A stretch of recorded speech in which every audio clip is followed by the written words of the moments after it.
Edward McDowell was an American composer, pianist, and teacher. His best-known compositions are his second piano concerto, Woodland Sketches, Sea Pieces, and New England Idols. Today, his works are rarely performed. In fact, some musicians have not heard any of his music and may not even be familiar with his name. As I looked through the archives of American piano repertoire, I came upon McDowell's 4 piano sonatas. After studying the scores, playing through the pieces, and listening to the recordings, which are rare, I was surprised at how well written the pieces were, with beautiful harmonies, interesting development of motifs and themes, romantic sonata form, and the structure, which is a coherent whole. The drama of the programming aspect might be linked to the romantic hero and perhaps be associated with the death of McDowell's, quote, old master and friend, Joachim Raff, end quote. The first questions that came to my mind were, why aren't these pieces played more often? Why aren't they a part of the established canon in piano repertoire? Why don't musicians talk about and study McDowell as much as we do other important composers? I decided to work on his first sonata, Sonata Tragica, to seek answers to these questions.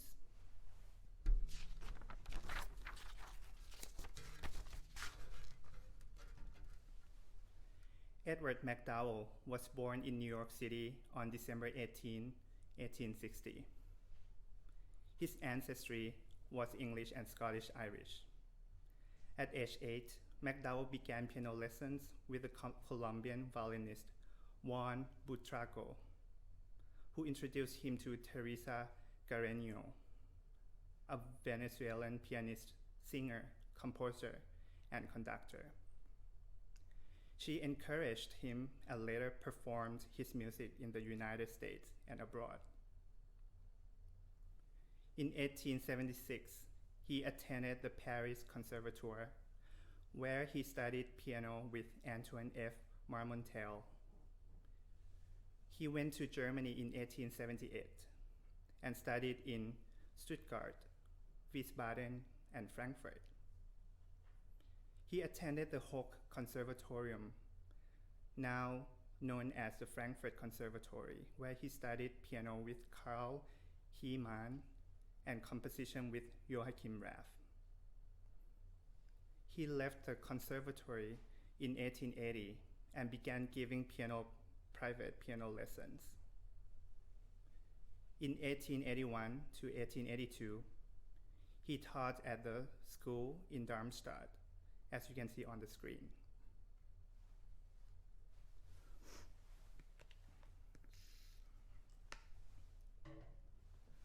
With Raff's encouragement, McDowell sent his Erst Modern Suite, Opus 10, to Franz Liszt, who secured the work for performance in 1882 and recommended it for publication by Breitkopf and Hertel. In 1883, Carreño began performing McDowell's works throughout the United States. The next year, he married Marian Nevins and settled in Wiesbaden.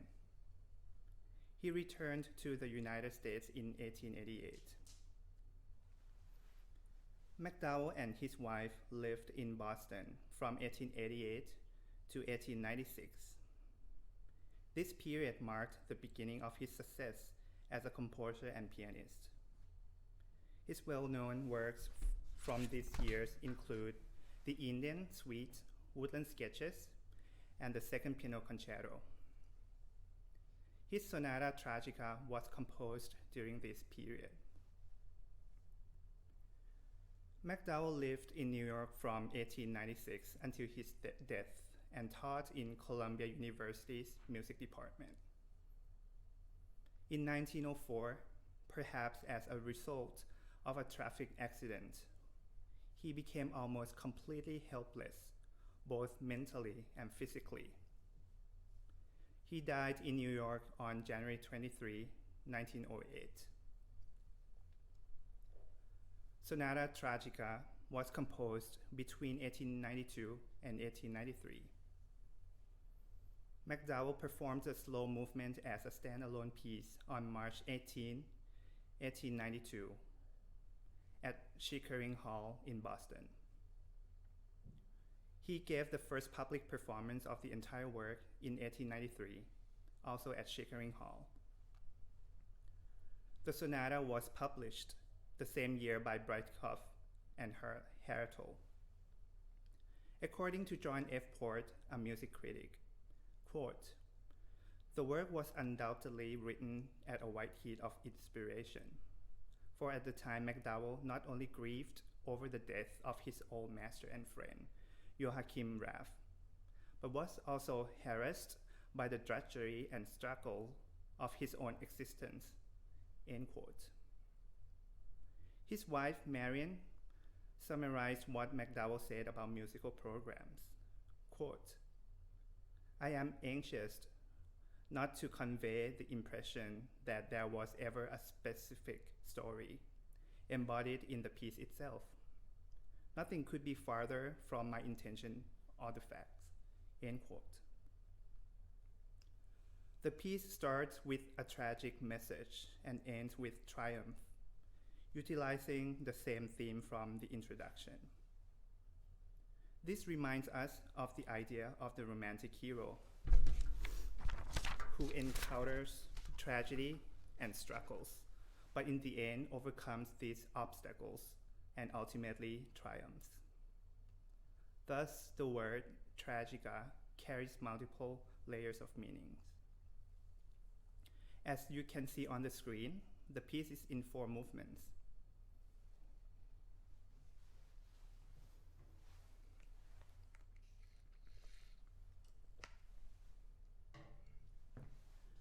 This composition features a 3-note motif, G. The theme starts with an ascending major second, followed by a descending perfect fifth, with the Scotch snap rhythm. In my view, this motif represents the tragic message MacDowell wants to convey. The motif is developed into different themes, which tie the piece together as a coherent whole. This is an example of how the 3-note motif is developed in the introduction theme of the first movement, an ascending major second followed by a descending perfect fifth, and the continuation of dotted rhythms. Main motif.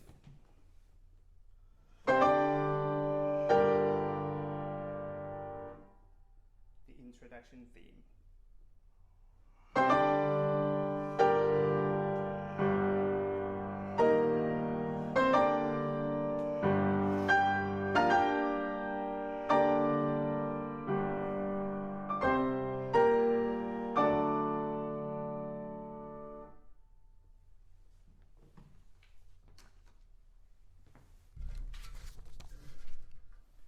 The first theme of the first movement is also developed from this 3-note motif.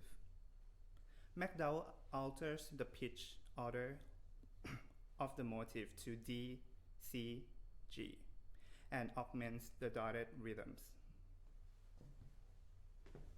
The first theme of the first movement.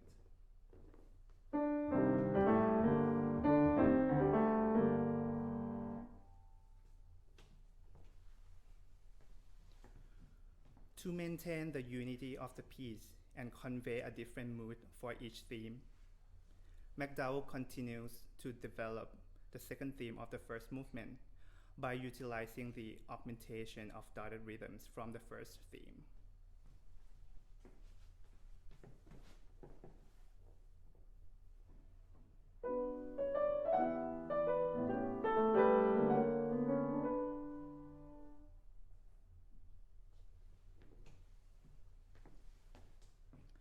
A similar rhythmic pattern occurs throughout the piece.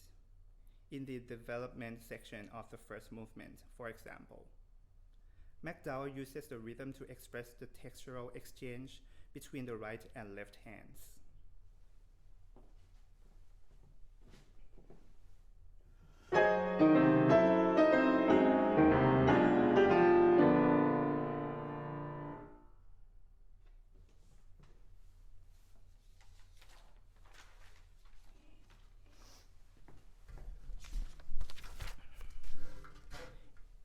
In some instances, McDowell compressed the rhythm by using rhythmic alteration. An example is the theme in the A section of the second movement.